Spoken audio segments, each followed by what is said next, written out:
Mr. Nugent, Deputy Buttimer, Father Flannery, Archbishop. It's nice to see more than 40 people here in the HIST.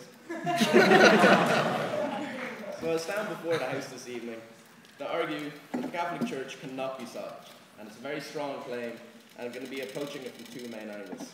That the problems with the Catholic Church aren't just superficial or recent, and that it's not just corruption, but that there are far more inherent flaws that are fundamental to the institution itself. And secondly, what would a reformed or salvaged Catholic Church even look like? Or would it even be recognizable as the same institution? And the answer is no. So the debate isn't about whether the Catholic Church is a bastion of corruption, nor is it whether the corruption is outweighed by some of the charitable things that it does. This motion presupposes that the Catholic Church is in need of salvaging. And our various guests here are testament to that. Father Flannery was suspended by the Vatican because over heresy, because of his views which were pro-women's rights, pro-gay rights, pro-contraception. The Archbishop, who unfortunately couldn't make it himself, has said in recent days that there's a lot of institutionalized homophobia in the Church, which leads to many of the views and teachings of it. Miss O'Connor suffered at the hands of representatives of the Catholic Church as a younger woman.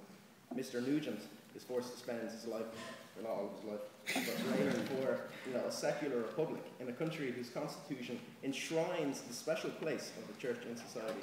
And Deputy Buttimer was unable to reconcile his own sexuality with the teachings of his own church and ran off to the seminary to hide from that truth about himself. It's true.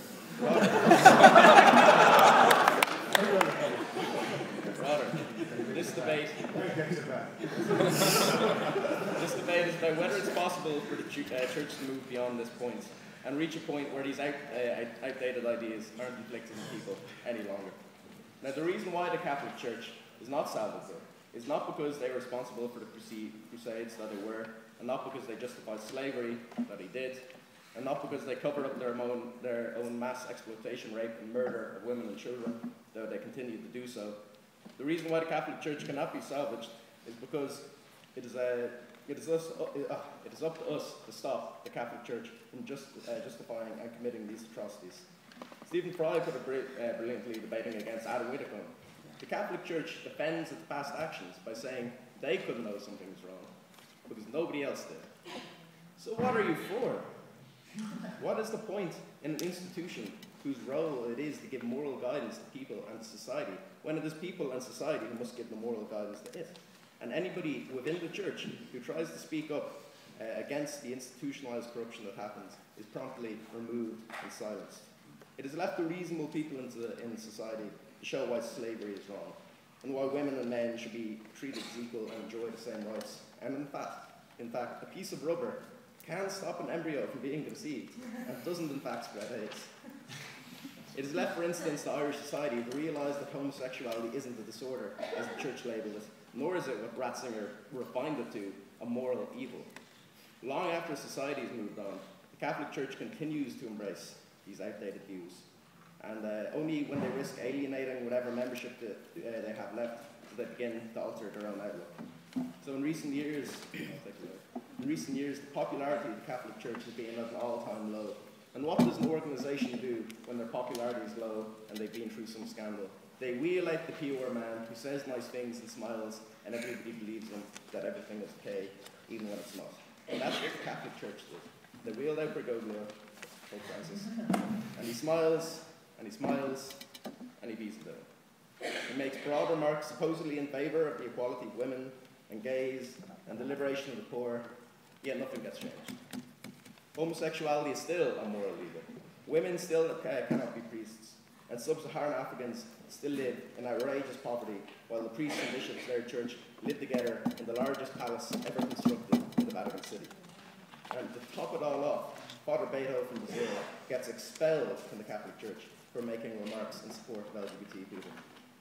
See, the Church isn't, and has never been, crying out for change from within to help people or society.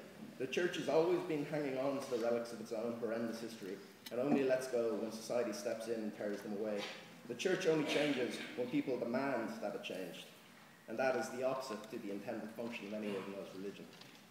And why does it not even make sense to talk about the Catholic Church being salvaged? As we've seen, the corruption of the Catholic Church has been around for centuries.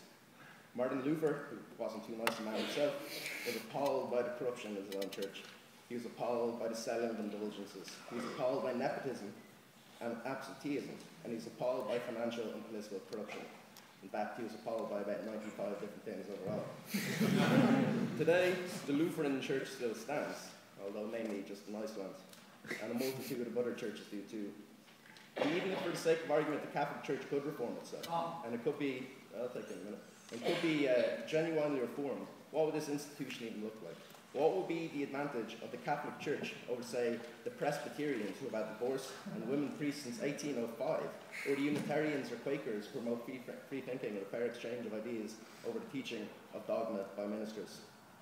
Furthermore, would the Catholic Church then begin to reevaluate some of its own beliefs and teachings? Would they realise that they've been exploiting the people of the developing world for their own benefit? Would they realise that they made a saint of Mother Teresa, the same person who abused and stole from the people she nominally helped? And would they come to the conclusion, perhaps, that there is no God? Or that if there is, they probably got the conception of it wrong in the first place? Would they realise that because of them, mothers didn't attend their own children's weddings in this country because they say, married a Jew, or God forbid, a Protestant? Now, in fairness, I did hear one person who actually did have quite a good idea of how the Catholic Church could be salvaged. The Vatican's a large enough place, there's a lot of history around it, surely it would make a fantastic museum. And if it did become a museum, what would you do with all the cardinals and bureaucrats? Well, I heard there's quite a comfortable space for them in the International Criminal Court in The Hague. Ladies and gentlemen, I'm proud to say that the Catholic Church is not, has never been, and never will or could be an institution capable of bringing great good to the world. Rather, it is the institutionalized relic of severely outdated Christian thinking that has no place in today's society. There's no place in a society where, say, Sinead could become a priest, or where Tony could support equality and not get fired, where Michael could send his children to a non-religious school, and where Jerry could marry his boyfriend. And it's for those reasons that I beg you to oppose.